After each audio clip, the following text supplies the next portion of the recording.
여러분, 함께 밥을 먹고 차를 마시고 평소와 다름없는 일상을 공유하고 있음에도 불구하고 어느 순간 등 뒤로 서늘한 바람이 지나가는 듯한 기분을 느껴본 적이 있으신가요?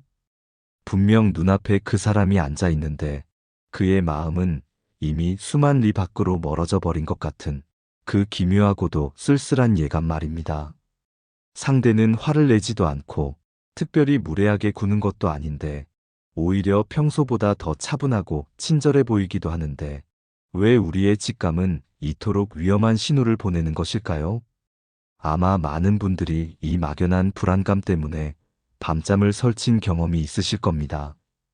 관계의 끝은 요란한 폭발음과 함께 찾아오기도 하지만 대부분의 경우 아주 깊고 고요한 침묵 속에서 시작됩니다. 사람이 사람에게 등을 돌릴 때 그들은 왜 겉으로는 아무렇지 않은 척 연기를 하는 것일까요? 그 이면에 숨겨진 진짜 심리는 무엇일까요? 이걸 설명하기 위해 오랜 시간 믿었던 인연으로부터 조용한 단절을 경험하며 무너졌던 한 40대 직장인 김진수 씨의 이야기를 들려드리겠습니다. 우리는 흔히 누군가와 싸우거나 갈등이 생기면 관계가 위태롭다고 생각합니다. 하지만 독일의 철학자 아르투어 쇼펜하우어는 전혀 다른 관점을 제시합니다. 그는 인간관계의 본질을 날카롭게 꿰뚫어보며 인간은 근본적으로 자기중심적이고 이기적인 존재라고 말했습니다. 아르투어 쇼펜하우어는 말했습니다. 사람은 누구나 자기 자신의 수준만큼만 타인을 볼 수 있다. 이 말은 우리가 누군가와 멀어지는 과정 역시 그 사람의 내면에서 이미 가치 판단이 끝났음을 의미합니다. 상대가 나에게 더 이상 화를 내지 않는다는 것은 나를 이해했기 때문이 아니라 나라는 존재를 자신의 인생에서 지워버리기로 결정했기 때문일 가능성이 큽니다. 아르투어 쇼펜하우어는 인간을 고슴도치에 비유하며 너무 가까이 다가가면 서로의 가시에 찔리고 너무 멀어지면 추위에 떠는 존재라고 설명했습니다. 그런데 만약 한쪽 고슴도치가 더 이상 상대의 온기를 필요로 하지 않게 된다면 그는 가시에 찔릴 위험을 감수하면서까지 곁에 머물 이유를 잃게 됩니다. 그때 나타나는 현상이 바로 고요한 이별의 징후들입니다. 40대 중반의 김진수 씨는 최근 10년 넘게 형제처럼 지내온 친구 박상우 씨와의 관계에서 묘한 위화감을 느끼기 시작했습니다. 김진수 씨는 본래 성격이 급하고 자기 주장이 강한 편이었습니다. 박상우 씨는 언제나 그의 말을 묵묵히 들어주고 때로는 쓴소리도 아끼지 않던 든든한 조력자였습니다. 하지만 몇 달 전부터 박상우 씨의 태도가 미묘하게 변했습니다. 과거라면 김진수 씨의 고집스러운 행동에 화를 내거나 조언을 했을 상황에서도 박상우 씨는 그저 엷은 미소를 지으며 고개를 끄덕일 뿐이었습니다. 그래, 내 말이 맞을 수도 있겠다. 이 짧은 한마디가 김진수 씨에게는 배려처럼 느껴졌지만 사실 그것은 거대한 벽이 세워지는 소리였습니다. 김진수 씨는 처음에는 친구가 성숙해진 것이라고 생각했습니다. 더 이상 부딪히지 않으니 관계가 편안해졌다고 착각한 것입니다. 하지만 시간이 흐를수록 박상우 씨는 먼저 전화를 걸지 않았고 김진수 씨가 묻는 말에만 아주 정중하게 답할 뿐이었습니다. 무엇이 잘못된 것일까요? 박상우 씨의 마음속에서는 이미 어떤 일이 벌어지고 있었던 것일까요? 철학적 관점에서 볼 때 마음이 돌아선 사람이 보이는 첫 번째 명확한 징후는 바로 질문이 소멸입니다. 우리는 관심이 있는 대상에게 끊임없이 질문을 던집니다. 오늘 기분은 어때? 그 문제는 어떻게 해결됐어? 주말에는 무엇을 할 계획이야? 이런 사소한 질문들은 단순한 정보 확인이 아닙니다. 상대의 세계에 발을 들이고 싶다는 강력한 애정의 표현입니다. 아르투어 쇼펜하우어는 인간의 의지가 곧 그 사람의 본질이라고 보았습니다. 누군가에 대한 질문이 멈췄다는 것은 그 사람을 알고자 하는 의지가 완전히 꺾였음을 의미합니다. 박상우 씨는 더 이상 김진수 씨의 고민이 궁금하지 않았습니다. 김진수 씨가 회사에서 누구와 싸웠는지, 어떤 새로운 취미를 시작했는지, 그의 삶이 어떤 방향으로 흘러가는지에 대해 호기심을 잃어버린 것입니다. 여러분, 만약 주변에 누군가가 여러분에 대해 묻지 않기 시작했다면 그것은 단순히 바빠서가 아니라 여러분을 향한 마음의 문을 닫고 있기 때문일 수 있습니다. 질문이 사라진 자리에는 오직 공허한 대답만이 남습니다. 물으면 답하지만 먼저 묻지는 않는 상태. 이것이 바로 관계의 산소가 고갈되고 있다는 첫 번째 신호입니다. 두 번째 징후는 지나칠 정도의 정중함과 예의입니다. 우리는 흔히 예의 바른 태도를 미덕이라고 생각하지만 깊은 인간관계에서는 때로 무례함보다 더 무서운 것이 정중함입니다. 아르투어 쇼펜하우어는 고립을 즐겼던 철학자였지만 그는 인간의 위선을 혐오했습니다. 그는 진정한 관계는 서로의 결함을 포용하고 때로는 날것의 감정을 공유하는 데서 온다고 믿었습니다. 하지만 마음이 떠난 사람은 더 이상 상대와 감정적 마찰을 빚고 싶어 하지 않습니다. 갈등을 해결하려면 에너지가 필요합니다. 설득해야 하고 화해해야 하며 자신의 상처를 드러내야 합니다. 이미 등을 돌린 사람에게 당신은 그럴 만한 가치가 없는 존재가 된 것입니다. 그들은 이제 당신을 타인으로 대우하기 시작합니다. 낯선 사람에게 무례하게 구는 사람은 드뭅니다. 오히려 적당한 거리를 유지하며 아주 친절하게 대합니다. 김진수 씨의 친구 박상우 씨가 보여준 모습이 바로 이것이었습니다. 미안해. 그날은 내가 선약이 있어서 힘들 것 같아. 다음에 꼭 보자. 항상 응원하고 있어. 힘내길 바라. 이렇게 완벽한 문장들 속에는 그 어떤 감정의 온도도 담겨 있지 않습니다. 마치 비즈니스 파트너를 대하듯 예의라는 방어막을 쳐서 당신이 더 이상 다가오지 못하게 만드는 것입니다. 진정으로 가까운 사이라면 투정도 부리고 서운함도 토로하며 거친 표현이 오갈 수도 있습니다. 하지만 어느 순간부터 상대가 지나치게 격식을 차리고 항상 웃는 얼굴로만 당신을 대한다면 그것은 당신을 자신의 내면 세계에서 추방했다는 선고와 같습니다. 세 번째 징후는 비판과 조언의 중단입니다. 우리는 사랑하는 사람이 잘못된 길을 갈 때 기어코 입을 열어 간섭하게 됩니다. 그것이 상대를 화나게 할지라도 그가 더 나은 방향으로 가기를 바라는 마음 때문입니다. 하지만 이미 마음이 돌아선 사람은 상대가 벼랑 끝으로 걸어가더라도 말리지 않습니다. 그가 망가지든 말든 실수를 하든 말든 더 이상 자신의 인생과는 무관한 일이 되었기 때문입니다. 아르투어 쇼펜하우어는 이렇게 말했습니다. 용서하고 잊어버려라. 하지만 다시는 그 사람을 신뢰하지 마라.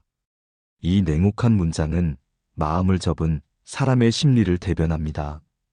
그들은 당신의 실수를 보아도 비난하지 않습니다. 속으로 비웃거나 무시할 뿐입니다. 과거에는 너 그렇게 행동하면 안 되라고 말해주던 친구가 이제는 그럴 수도 있지. 내 생각이 그렇다면 어쩔 수 없네라고 방관하기 시작한다면 그것은 관용이 아니라 철저한 포기입니다. 포기라는 감정은 분노보다 훨씬 차갑고 무겁습니다. 분노는 아직 상대에게 바라는 것이 남아있다는 증거이지만 포기는 상대에 대한 모든 기대를 철회했다는 뜻입니다. 박상우 씨는 김진수 씨의 독선적인 태도를 고쳐주고 싶어 했던 옛 마음을 버렸습니다. 이제 김진수 씨가 어떤 실수를 하더라도 박상우 씨는 상관하지 않습니다. 그저 멀리서 구경꾼의 시선으로 바라볼 뿐입니다. 그렇다면 우리는 이러한 징후를 발견했을 때 어떻게 해야 할까요? 떠나가는 사람의 바짓가랑이를 붙잡고 울며 매달려야 할까요? 아니면 내가 무엇을 잘못했는지 끝없이 자책하며 괴로워해야 할까요? 아르투어 쇼펜하우어는 우리에게 아주 단호하고도 현실적인 조언을 건넵니다. 그는 타인의 시선이나 평가에 목매는 인생을 가장 어리석다고 보았습니다. 그는 말했습니다. 우리의 고통 중 상당 부분은 타인의 눈치를 살피는 데서 기인한다. 남의 마음속에 들어가 살려고 하지 마라. 첫째, 떠나가는 사람을 억지로 붙잡지 마십시오. 이미 마음이 돌아선 사람에게 쏟는 에너지는 밑빠진 독에 물 붓기와 같습니다. 그들이 질문을 멈추고 정중한 벽을 세우고 조언을 그만둔 것은 그들의 선택입니다. 우리는 타인의 마음을 통제할 권리가 없으며 통제할 수도 없습니다. 그들의 떠남을 하나의 자연현상처럼 받아들이는 연습이 필요합니다. 나무에서 잎이 떨어지는 것을 막을 수 없듯이 인연이 닿아 멀어지는 사람을 붙잡는 것은 자연의 섭리를 거스르는 고통일 뿐입니다. 둘째, 침묵의 시간을 자신을 돌보는 기회로 삼으십시오. 상대가 나를 떠났다는 사실에 집중하기보다 왜 내가 그 사람의 반응에 이토록 흔들리고 있는지 스스로에게 물어야 합니다. 아르투어 쇼펜하우어는 고독을 사랑한 철학자였습니다. 그는 고독이야말로 인간이 진정한 지혜를 얻고 자신의 본질과 마주할 수 있는 신성한 시간이라고 말했습니다. 친구가 사라진 자리, 연인이 떠난 빈자리는 공허함이 아니라 오롯이 나로 채워야 할 공간입니다. 그동안 타인에게 맞추느라 소홀했던 나의 취향, 나의 생각, 나의 내면을 다시 들여다보십시오. 상대방이 나에게 질문하지 않는다면 내가 나에게 질문하면 됩니다. 나는 지금 무엇을 원하는가? 나는 어떤 사람일 때 가장 행복한가? 타인의 인정이라는 가짜 빛에 의존하지 않고 내면에서 스스로 빛을 내는 법을 배워야 합니다. 셋째, 관계의 양보다 질을 우선시하는 단호함을 가지십시오. 아르투어 쇼펜하우어는 수많은 가짜 인연들 속에 파묻혀 사는 것보다 차라리 혼자 있는 것이 고결하다고 강조했습니다. 우리는 외로움이 두려워 이미 마음이 떠난 사람들을 곁에 두려고 했습니다. 하지만 마음이 없는 육체만 곁에 있는 관계는 영혼을 갉아먹는 독이 됩니다. 그들의 형식적인 친절에 속아 넘어가 자신을 기만하지 마십시오. 냉정하게 현실을 직시하고 진심이 담기지 않은 인연은 과감히 정리할 줄 알아야 합니다. 인간관계 다이어트가 필요합니다. 내 인생이라는 배에 너무 많은 짐을 싣고 가면 결국 배는 가라앉습니다. 정말 소중한 사람들을 위한 자리를 남겨두기 위해서라도 이미 등 돌린 사람들은 기꺼이 보내주어야 합니다. 사례로 돌아가 보겠습니다. 김진수 씨는 어느 날 결심했습니다. 박상우 씨에게 서운함을 토로하거나 관계 회복을 위해 애쓰는 대신 그가 만들어 놓은 그 정중한 거리를 인정하기로 했습니다. 김진수 씨는 박상우 씨에게 더 이상 먼저 연락하지 않았습니다. 대신 퇴근 후 그동안 미뤄두었던 독서를 시작하고 혼자 산책하며 자신의 지난 날을 되돌아보았습니다. 처음에는 견딜 수 없이 외롭고 화가 치밀기도 했습니다. 10년 세월이 허망하게 느껴졌습니다. 하지만 시간이 흐르자 놀라운 일이 벌어졌습니다. 타인의 반응에 일희일비하지 않게 되자 마음속에 깊은 평온이 찾아온 것입니다. 자신이 얼마나 박상우 씨의 인정에 목말라 있었는지, 얼마나 타인 중심적인 삶을 살았는지 비로소 깨닫게 되었습니다. 김진수 씨는 이제 누군가 떠나가는 신호를 보낼 때 두려워하지 않습니다. 그것이 새로운 성장의 시작임을 알기 때문입니다. 여러분, 인생은 어쩌면 끊임없이 누군가를 떠나보내는 과정일지도 모릅니다. 부모님을 떠나보내고, 어린 시절의 친구를 떠나보내고, 때로는 어제의 나 자신을 떠나보냅니다. 마음이 돌아선 사람들의 특징을 아는 것은 그들을 붙잡기 위해서가 아닙니다. 오히려 그들을 원망 없이 깨끗하게 놓아주기 위해서입니다. 상대가 나를 떠난 이유는 내가 부족해서일 수도 있고 그저 인연의 수명이 다했기 때문일 수도 있습니다. 이유가 무엇이든 그것은 중요하지 않습니다. 중요한 것은 그가 떠난 자리에 여전히 여러분 자신이 서 있다는 사실입니다. 아르투어 쇼펜하우어는 생애의 마지막 순간까지 고독했지만 그 고독 속에서 인류 역사에 남을 위대한 통찰을 남겼습니다. 그는 타인에게 구걸하는 애정은 비참할 뿐이라고 경고했습니다. 자신이 가진 것에 만족하고 자신만으로 충분한 사람이 가장 행복하다. 이 말은 타인과 단절하고 폐쇄적으로 살라는 뜻이 아닙니다. 관계의 주도권을 남에게 넘겨주지 말라는 뜻입니다. 상대가 나를 좋아하면 기뻐하고 상대가 나를 떠나면 담담하게 받아들일 수 있는 내면의 힘을 기르라는 조언입니다. 여러분 주위에 혹시 겉으로는 웃고 있지만 이미 마음의 등불을 끈 사람이 있나요? 그가 던지는 무미건조한 대답과 정중한 거절에 상처받고 계신가요? 그렇다면 이제 그 사람의 등 뒤를 바라보는 일을 멈추십시오. 그리고 시선을 돌려 여러분의 앞길을 바라보십시오. 그가 떠난 길은 여러분의 길이 아닙니다. 여러분에게는 아직 만나지 못한 새로운 인연들이 기다리고 있으며 무엇보다 가장 소중한 친구인 자기 자신이 곁에 있습니다. 우리는 흔히 배신을 당했다고 표현하지만 철학적으로 보면 그것은 그저 서로의 궤도가 달라진 것뿐입니다. 지구와 달이 서로를 공전하듯 살다가도 어느 순간 궤도를 이탈하여 멀어지는 행성들처럼 인간관계도 우주의 섭리를 따릅니다.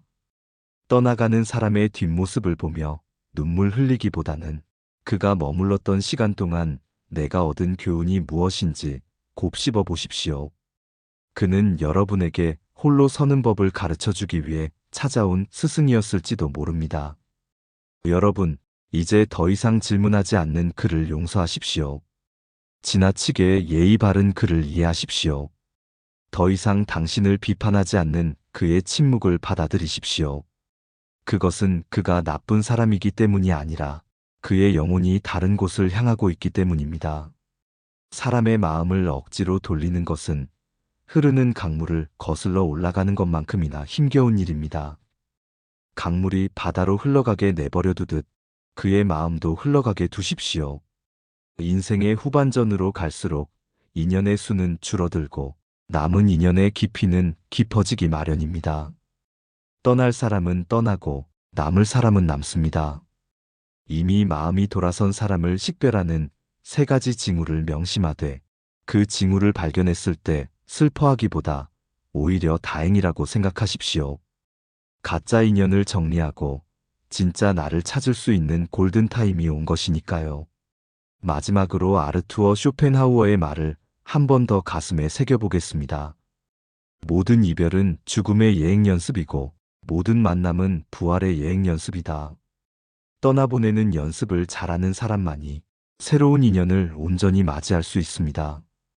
여러분의 내면이 타인의 부재로 인해 흔들리지 않을 만큼 단단해지기를 바랍니다. 누군가 등 돌려 떠나갈 때 슬픈 기색 없이 고개를 끄덕이며 그동안 고마웠네라고 말할 수 있는 여유를 가지십시오. 그 여유야말로 세상 그 어떤 명예나 부보다 여러분을 품격 있게 만들어줄 것입니다. 오늘 우리가 나눈 이야기가 인간관계의 실타래 속에서 길을 잃고 헤매는 여러분의 마음에 작은 이정표가 되었기를 바랍니다. 상대의 마음이 떠났음을 직감했을 때 느껴지는 그 서늘한 소외감을 오히려 스스로를 단단하게 만드는 비료로 삼으십시오. 여러분은 타인의 관심 없이도 충분히 빛날 수 있는 존재입니다. 누군가의 뒷모습에 집착하느라 정작 여러분 앞에 펼쳐진 아름다운 풍경을 놓치지 마십시오. 인연이 닿은 이에게는 침묵으로 작별을 고하고 이제 여러분의 길을 당당히 걸어가십시오. 진정한 평화는 밖에서 오는 것이 아니라 떠나보낼 것을 기꺼이 떠나보낸 뒤에 고요한 마음 속에서 피어납니다. 침묵은 때로 100마디 말보다 강한 진실을 담고 있습니다. 그 침묵의 의미를 읽어내되 그 의미에 함몰되지는 마십시오. 여러분은 오직 여러분 자신의 삶을 책임질 의무가 있을 뿐입니다. 타인의 마음을 추측하고 번민하는 시간을 줄여 오늘 여러분의 영혼을 풍요롭게 할 수 있는 일을 찾으십시오. 그것이 아르투어 쇼펜하우어가 우리에게 남긴 차갑지만 따뜻한 위로입니다. 인간은 혼자 태어나 혼자 죽어가는 존재입니다. 하지만 그 고독의 과정을 어떻게 채우느냐에 따라 삶의 빛깔은 달라집니다. 이미 돌아선 사람에게 마음을 구걸하지 않는 것, 그것이 스스로를 존엄하게 지키는 첫걸음입니다. 여러분은 그럴 자격이 충분한 사람들입니다. 흔들리는 관계 속에서 중심을 잡고 오로지 여러분의 호흡에 집중하는 시간을 가지시길 바랍니다. 마음이 떠난 자의 뒷모습은 차갑지만 그것을 바라보는 당신의 눈동자만큼은 따뜻하기를 바랍니다.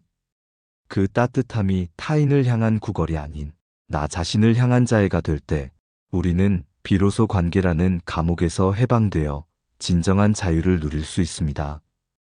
홀로 있어도 충만한 사람, 타인의 침묵에 상처받지 않는 사람, 그런 강인한 영혼으로 거듭나시기를 진심으로 응원합니다.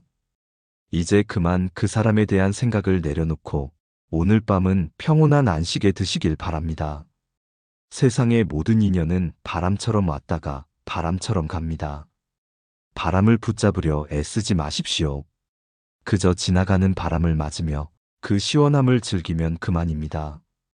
여러분의 삶이 타인의 변덕스러운 마음이 아닌 여러분의 확고한 의지 위에 굳건히 세워지기를 소망합니다. 이 세상에서 가장 중요한 질문은 타인이 나를 어떻게 생각하느냐가 아니라 내가 나 자신을 어떻게 대하고 있느냐는 것입니다. 떠나가는 사람의 징후를 발견했다면 그것을 나 자신에게 더 극진히 대하라는 신호로 받아들이십시오. 그가 주지 않는 관심을 여러분이 스스로에게 쏟으십시오. 그가 건네지 않는 따뜻한 말을 여러분이 스스로에게 해주십시오. 그렇게 자기 자신과 가장 친한 친구가 되었을 때 세상의 어떤 이별도 더 이상 여러분을 무너뜨릴 수 없습니다. 담담하게 그리고 유연하게 떠나는 인연에게는 마음속으로 조용한 축복을 보내고 남아있는 나 자신의 삶을 향해 힘차게 발걸음을 내디디십시오. 진정한 인연은 억지로 붙잡지 않아도 곁에 머물며 떠날 인연은 아무리 붙잡아도 결국 틈새로 빠져나갑니다.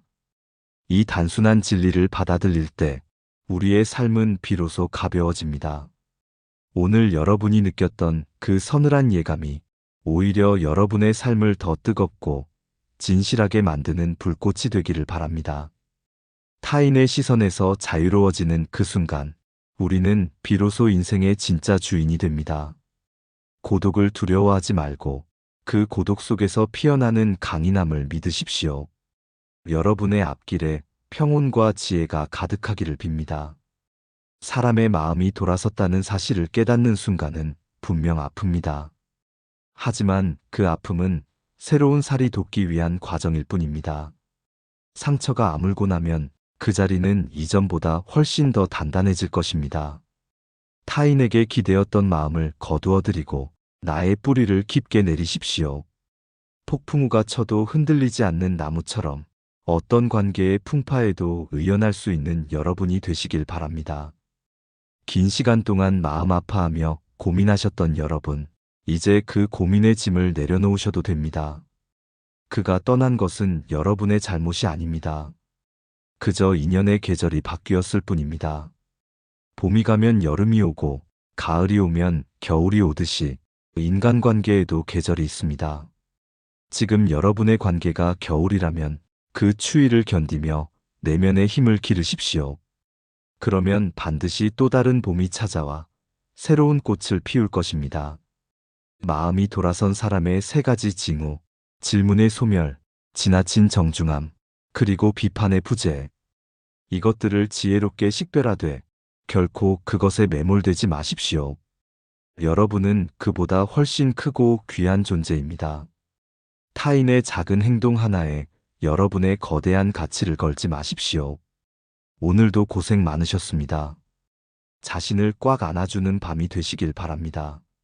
아르투어 쇼펜하우어가 고독 속에서 찾아낸 평온이 오늘 밤 여러분의 마음 속에도 깃들기를 바랍니다. 타인은 타인의 길을 가고 나는 나의 길을 갑니다. 이 평범한 진리가 여러분을 모든 관계의 고통으로부터 구원해 주기를 소망합니다. 어둠이 깊을수록 별은 더 밝게 빛나는 법입니다.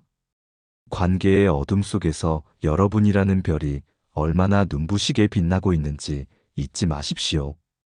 침묵하는 그를 뒤로하고 이제 여러분의 내면에서 들려오는 진실한 목소리에 귀를 기울이십시오. 거기에 여러분이 그토록 찾아 헤매던 모든 답이 들어 있습니다. 평온하십시오. 그리고 당당하십시오. 여러분은 혼자서도 충분히 온전한 존재입니다. 이 밤 모든 걱정을 잠재우고 깊은 평화 속에 머무르시길 바랍니다. 감사합니다. 내 삶을 바꾸는 지혜였습니다.